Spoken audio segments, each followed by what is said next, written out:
Aloha, Hana. We are going to continue our discussion on econometrics by jumping right into chapter two. Chapter two, the first part of it, covers ordinary least squares, and then we'll also review some other regression approaches that can be used. But before we get too much into it, let's cover a couple of definitions that I think are really important to consider. The first definition we'll talk about are independent dependent variables. These are the X and the Y, which I usually call. But if you're, as I usually refer to them, however, if you're reading papers, if you're going to conferences, if you're talking about this with other people, they may use other terms. The X variables are the independent variables. They're also called explanatory, arguments of the function, exogenous variables. And they're used to create some form of an outcome that a bunch of dependent variables, the response variables, target variables, images of the X variables, any one of these can be used to describe the Y. You use X's to describe Y's. And well, today we're going to be looking at models that have one X and one Y. There are classes of model that have multiple X's and multiple Y's and some combination of the two. When we undertake our analysis, we're trying to estimate the true parameter. True parameter are the underlying numbers based off the entire population. And in our analysis, we are going to come up with some statistics that are estimates of those parameters. All right, let's create some statistics to give us a parameter for the equation using data set. The schedule I have as X and Y variables. You'll recall from algebra that the basic equation for a line is y equals mx plus b. The slope is derived by differencing a couple of y's, x's. That gives us a rise over run. This goes through, which gives the m part of the equation. The b is going to be 0. It goes right through 0 by intercept. And as we can graph it out, there's a number of tools we have at our disposal to estimate what the line is. And if we plot these points out, or we can do a little bit of math, we'll find that the equation for this is y equals x. And y equals x hits every one of those points perfectly. That's great. It's wonderful when a game comes together just like this, but plans don't always work out. Sometimes you have data can be a little bit more stochastic. You can have some variability. So we try to estimate what the true parameter is. To help us with that, we'll come up with a statistic, an estimate of the true parameter, or y hat. We give us the estimate of y. And the difference between those two is the error. It's the measure of how wrong we are. And I mean, if we have a model that looks like this one, there's no errors in it. There's because our line goes directly through each one of those points. And what we want to do is, you can imagine you can draw an infinite number of lines. And if you try to minimize the difference between the points and the line, that will give us to our equations. We're minimizing the sum of errors. And it's annotated as you see at the bottom. Y minus y hat. And if I have this data X and Y, I've got these points, I can draw an infinite number of lines. But I'm trying to, if I draw a line, I'll just draw one real quick. Let's say it's like this. And I've got some differences between these points and where the line actually is. And as I continually draw more and more lines, I might draw, let's see, this line instead. And then I look at these differences, and you notice that the difference between red and purple is going to be smaller. I continue that exercise repeatedly until I get this gray line. And once I have this gray line, I'm going to have the error terms are going to be like this. That's going to be 0.4, this is going to be negative 9, 1.6, and see, I'm just reading off the table. But here, and I've minimized all of the differences between those points, my y values, and and what the actual model looks like, or what I modeled out. And those points, the error term sum to zero. Got nothing on there. And I'm trying to minimize the error term. Zero, you can't get anything small, then you can't get anything with smaller magnitude than zero. There can be problems though. I might end up with something like this. And what this means is this line right here offsets this line, that line. That line offsets this line. And because all of these offset, I'm going to end up with minimizing magnitude of my errors. But that's not really what we actually want with this. We're going to do something different. You know, you can do something like take a product and take the absolute value of this. Now that's great. The problem with taking absolute value though is that there isn't a way to differentiate absolute value. You can't throw any calculus at it. A solution for that though could be to square the error term, because it's something that's squared. It does take into account the magnitude of difference of zero. And if you're minimizing the error term, it's an approximation of the absolute value. If you can't get something you exactly want, you find the closest substitute, and this squared value will always be positive. And so it'll always tell something about the magnitude. So that will work. If we take the sum of squared errors right here, we can change it until you commit to a form where it's easier to solve the partial derivative with respect to B naught and B1. And we can do that to be able to minimize the number of errors. And that gives us the form B0 equals Y bar minus, that gives us this thing right here, this equation, which gives us our B0. Well, find gets that form. In Excel, it's going to look like that. Once we have that, we can also calculate our slope. Our slope is going to take on the form of this big equation, which we got from here, which is the covariance of x and y divided by the variance of x. In Excel, it's going to look like that. Now, I have some data where we can try this. I went through our Woven game and I found some information with the average height of men and filtered it to China, GDP per capita, and then maybe this type of China.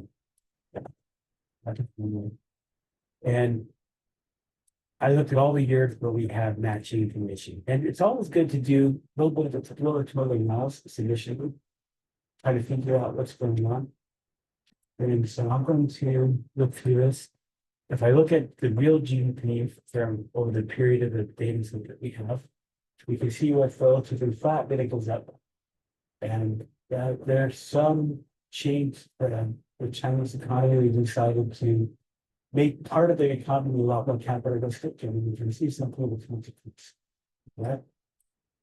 The men's height has increased. Looks like they're fairly constant over time since 1900. I think this remain more born with the height is at age. But I would like to point out too, the scale on this might be a little bit misleading. If I were to throw the scale to 0, it's going to look a lot more soft. It's not going to look as interesting. Just be aware of that. And then when I did a scatter plot, you can see that there is something of a positive relationship. All right, now that we've done our exploratory analysis, let's take a look at this data a little bit and see if we can figure things out. How many observations do we have? We have that many. Actually, I can just do that count for function looks at all numeric values. we've got 60 observations, a whole bunch of men over 60 years worth of data, ranging from 1900 to 1996. And what's the correlation coefficient between GDP and the height? The formula is Corella.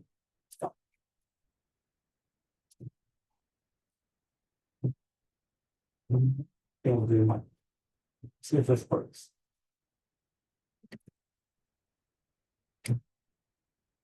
It does. Well, we've got the numeric values that match. And we have about a 78% correlation coefficient.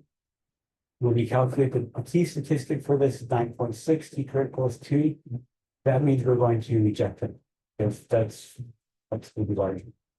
That means our correlation, we can trust our correlation coefficient. It's going to be better than that. Great. Let's calculate our beta naught and beta 1. We'll use this formula. We're going to use all of these. We're going to need a couple of things. I'm going to see x times y. X is a GDP, which has the consequence of helping people get taller. Because if you have more money, you're going to have more nutrition, you have better access to food, medical care. So that's sort of baked in there, but we'll see if what's the let's do it on model. X squared. There's a couple ways I can do that. I can either hit that and square it, or I can multiply by itself and do it. So we don't have a model. We can't estimate y. Let's start going to shove in between each of these, and then we'll be able to estimate v1 sum of x. Sum of y. Sum x plus y. X times the product of x and y. Sum x. Okay, now let's look at that formula for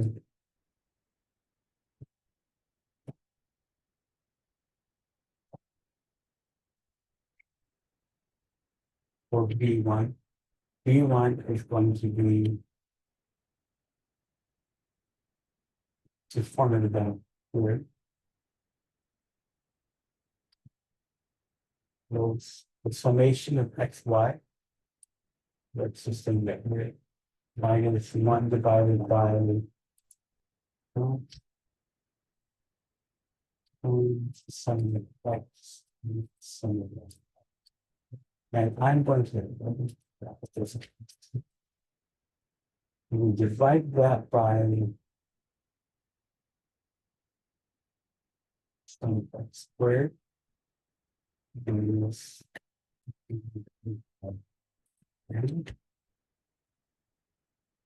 Minus summation of x.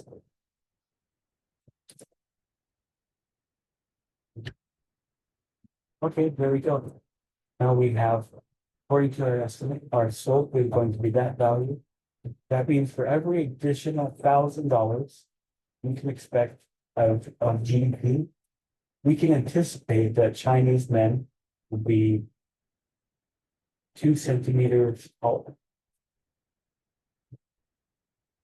How tall would they be if there was no GDP?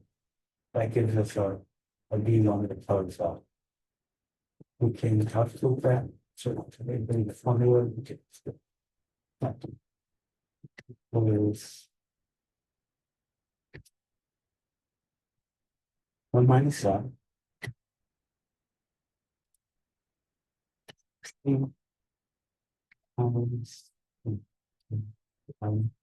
Minus 81 minus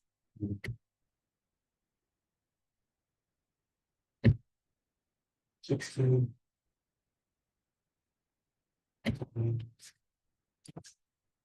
There you go. 165.21 centimeters. If China had no GDP. Great. Let's go ahead and use the Excel formula for that. And they should come be to the same thing if we did all of our calculations correctly. The covariance between X and Y. Covariance sample between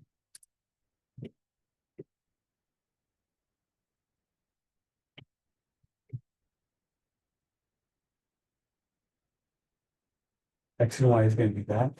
The variance of X. Oh, you know what? I can second put. I can make this more below one.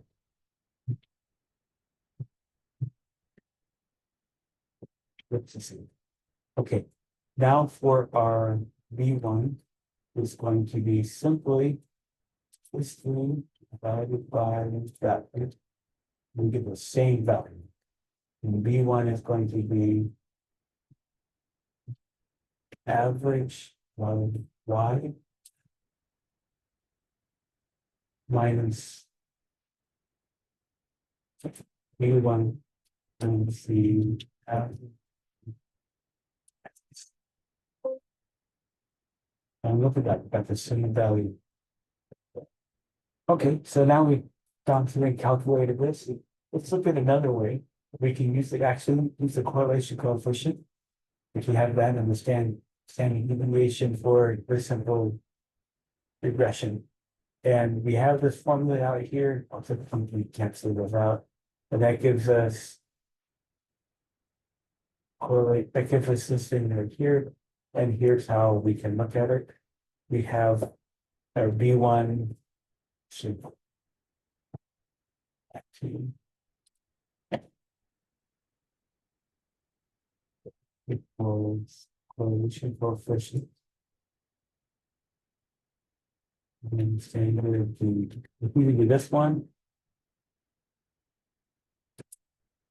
5. Or you can do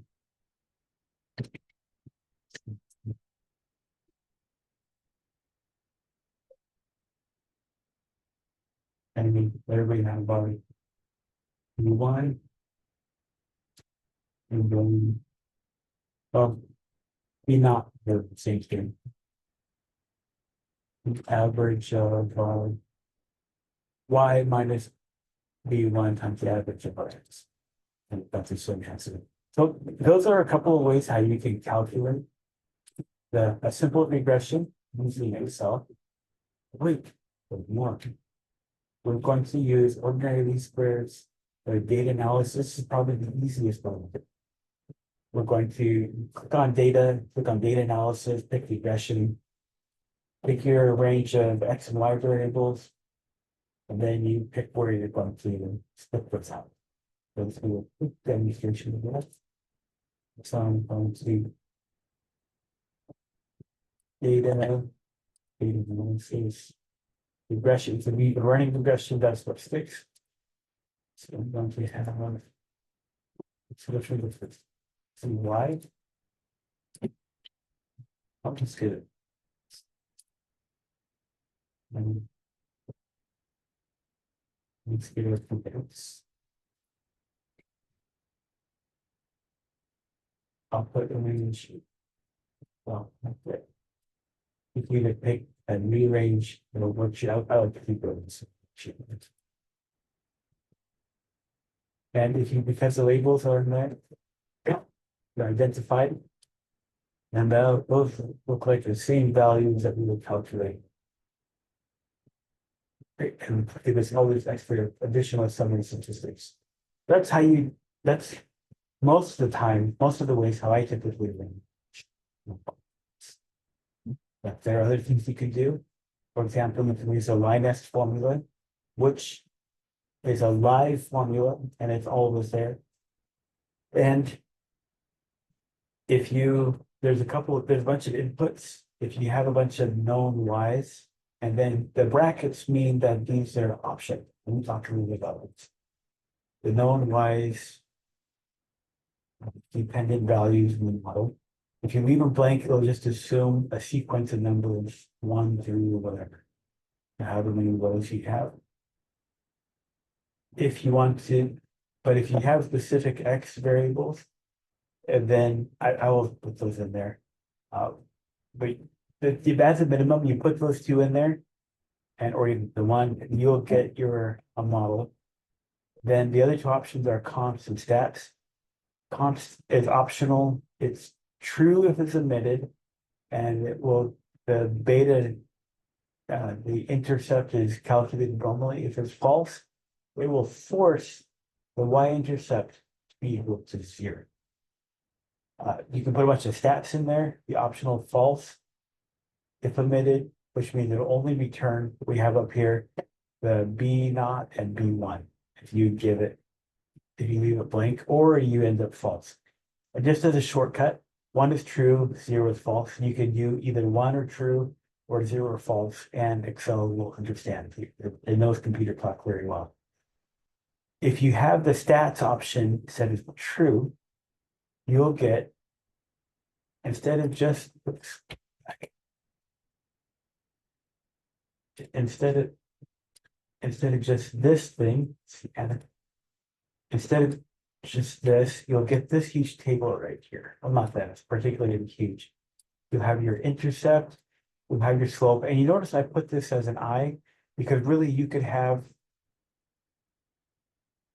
multiple x's. We're just looking at one x, but you could have a whole bunch of x variables in here, and that would spread out. Now, everything down here is going to be blank or error or something like that, but you can have many variables. I think you have these are the two that you have. Everything down here. We have the standard error for the intercept underneath the intercept. And then you have the standard error for each of these variables of many columns that you have going out, additional columns for each one of those things. Underneath the first two, you have first three columns, you have the R squared, you have the F statistic, which you use to model fitness. We'll talk about for the next lecture, sum of squares. You also have the standard errors for the Y estimate, numbers of degrees of freedom, which are used for your critical value, and residual sum of squares. Those are all the things that pop up when you use the slides. Let's go ahead and try that out. And we should.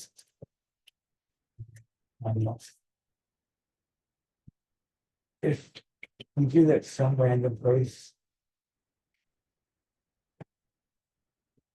you end up with this, which I guess it's okay. But in preparation for class, I put this in here. Now that used to be later than that. And you'll notice that the B naught is the same as the B naught calculated up here, and B1 is the same.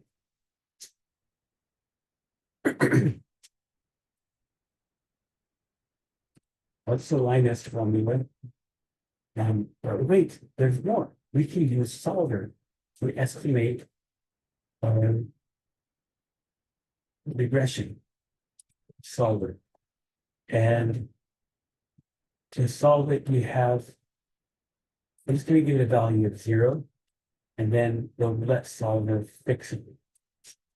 That we'll want to calculate a model using the y equals mx plus b formula. We have intercepts, that's the coefficient. It gets appended to our x. And so based off of this model, we have estimates of 0. And we'll calculate the error term and square it. And so really it's a difference between these two. It doesn't really matter which order you put this in because it's getting squared anyways. Ooh. And then let's sum.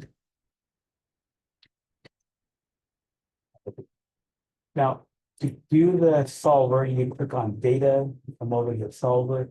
Then we want to fill out the rest of this appropriately. And we come up to some data, solver. I want to take this value right here and minimize it. Minimize is sum of squared errors. I'm going to do that by changing these two. Solve. We'll take a minute, and lo and behold, It practices all sorts of plug and chug, all sorts of things. And once you know it, we actually have the same numbers that we calculated before. And the first works, must work. Gives us the same thing. So that there's now we have three ways to calculate the regression analysis. And one's live, you might like this one better. Ordinary least squares is a pretty powerful, or the solver is a pretty powerful tool because you can use it to optimize things other than the sum of square errors. But not only that, you can use it to model with lots and lots and lots of explanatory variables. It's not like you got to run it every time. And you're missing a bunch of additional statistics that you have to compute otherwise. But it can be a pretty powerful tool. Pretty cool. Pretty cool application. Excel can do a bunch of matrix algebra, as we saw when we went through the appendix. And we're going to do some of that right now. You'll recall that the product of two matrices, when they're conformable, K and K, and it leaves you with M times N. We're going to use these three Excel formulas rather than doing everything by hand. And first one we'll do, and I did add with these ones in here, part of our calculations. We're going to transform the transposes.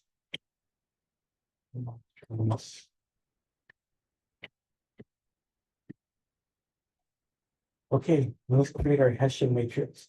The Hessian matrix is going to be this.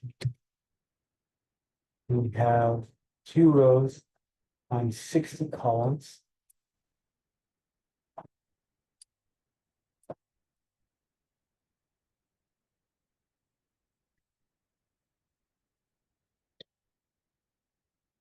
Okay.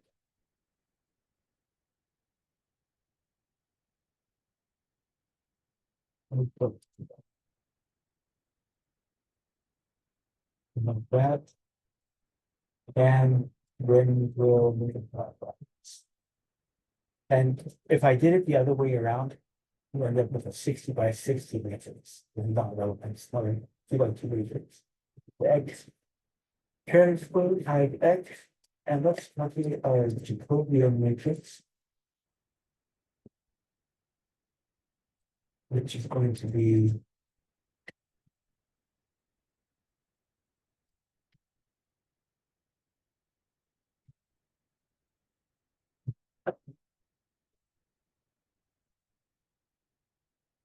by transpose of X multiplied by Y.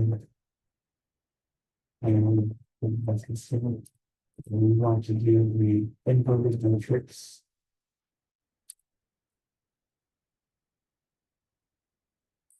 And in matrix.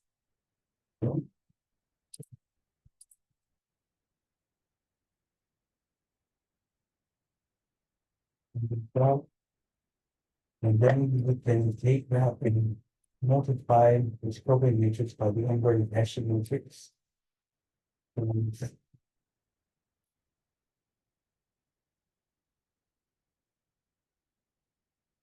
we want to 2 by 2 matrix. And lo and behold, we have their estimates, 165. Just double check, make sure. We have it. Yeah, that looks pretty good.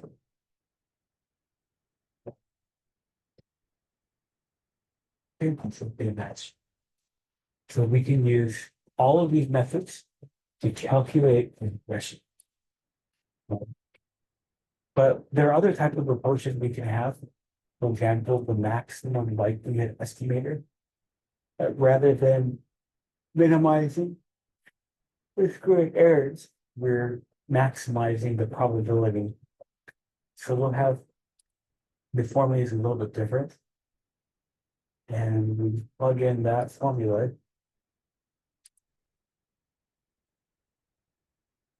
Into, well, I mean, I think there's a couple of things we can, well, it's just,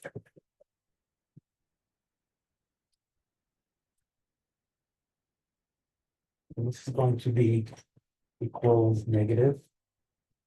And count, it's going to be 60.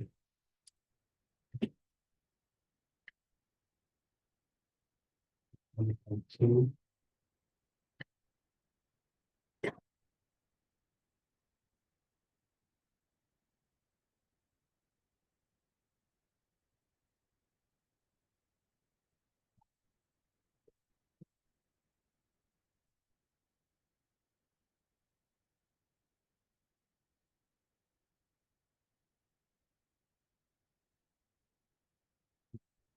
MC divided by 2 times the log of 2 times 5.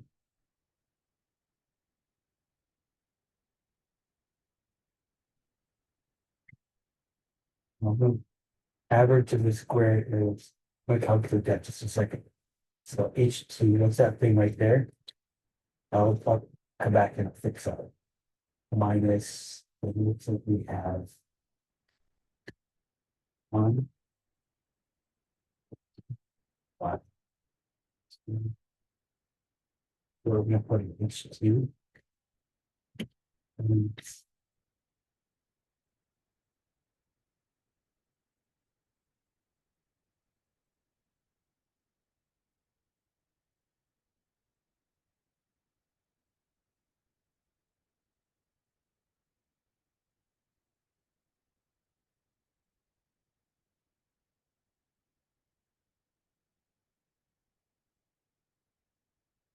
1 minus, that's just sum of square errors.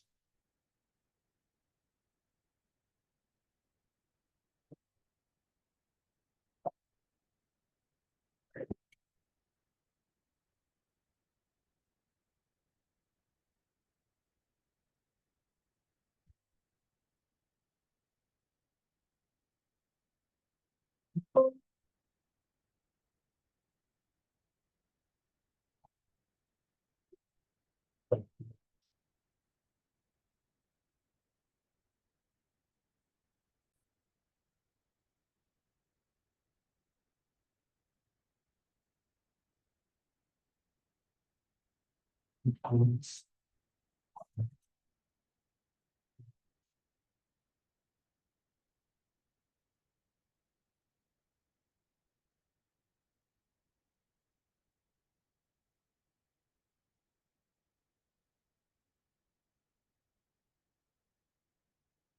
But plots and values in inquiry. Analyze estimated equals that plus that to X. And this is going to be basically squared.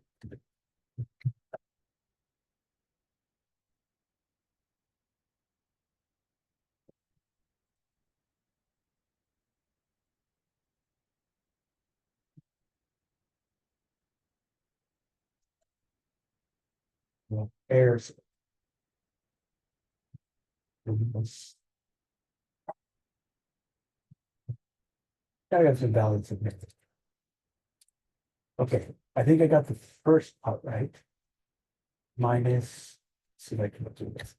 1 divided by 2 times that thing right there.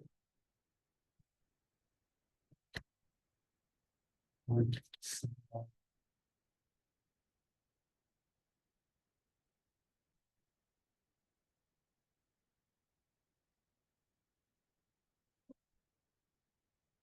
Mexican.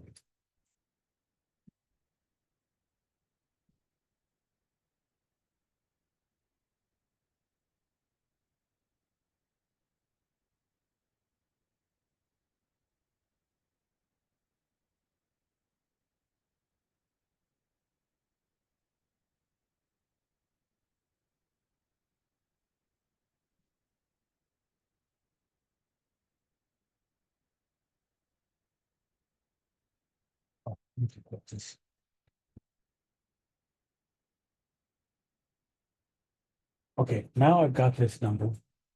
Let's see if I did this correctly. I want to try to maximize this. And so I'm going to go to data, solver, and I'm going to click on this. This is the value that we want to maximize. So adjusting these two cells. Give me a second. Look at that. We ended up coming with the same thing. Max, MLE is really actually pretty similar to or OLS. The main difference is I think one of them assumes that the error terms are normal. They're pretty close to each other. Okay, now that we have that, let's take a look at this next one. We can't always assume that you're going to have the same amount if we do something different. For example, if we're minimizing the sum of absolute deviations, minimizing the sum of absolute deviations, it's not differentiable, so we don't have an analytical solution with a simple formulae for forecasting errors formulas. But if we're using something like solver, we can derive it and get something out. The values will be different because we're doing absolute deviations instead of the square differences. Let's go ahead and do it. Sum, okay. Let's just populate this. We know we're going to need this in just a minute. That's everything in there. Let's give it a value of 0, at least for starters. And then we're going to do F1 plus minus. Anchor those down. That'll give us our estimate. Absolute error. It doesn't really matter which one we do first. Because the absolute value addresses the order of magnitude. Okay. Now we're trying to minimize the sum of absolute errors. We won't get down to 0 unless we have a perfect fit. That's okay. We take that, want to minimize it by choosing the ability values. And look at that, it comes up with numbers that are kind of funny. And I think what it did is it settled on a local max. Let's give it something closer to help, 165. Let's try this. So through, and it's not the exact same thing, but it's pretty on close. So you see the sum of absolute deviations, minimizing the sum of absolute deviations, we find our V naught is 166 instead of 165. And then our B1 is going to be really close. Great. Well, that's what I had prepared for this portion. I hope this was helpful. Let me know if you have any questions.